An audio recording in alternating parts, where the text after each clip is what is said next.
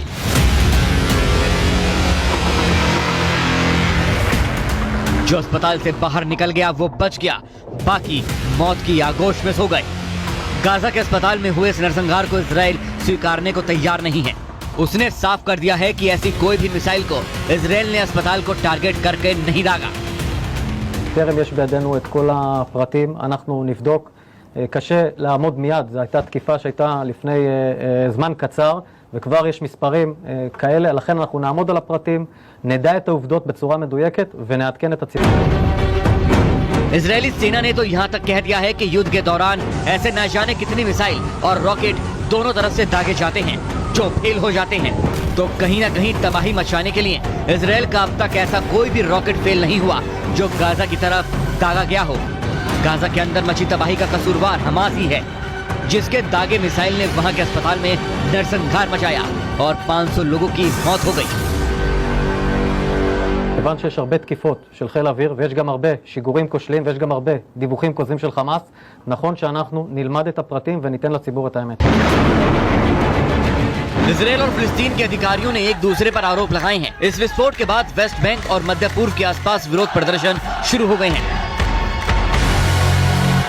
दावा किया जा रहा है कि 2008 के बाद से जारी इस जंग के बीच ये अब तक का सबसे बड़ा हमला था, जिसमें एक साथ 500 लोगों की मौत के आंकड़े सामने आ रहे हैं। वर्चस्व के लिए युद्ध भले ही हमास और इजराइल में जारी हो, लेकिन संघर्ष की इस ज्वाला में दोनों ही मुल्कों के लोग पिस रहे हैं। सड़कें खून से लाल हैं और बर्बादी के अमिट निशान सरहद पर बनते जा रहे हैं।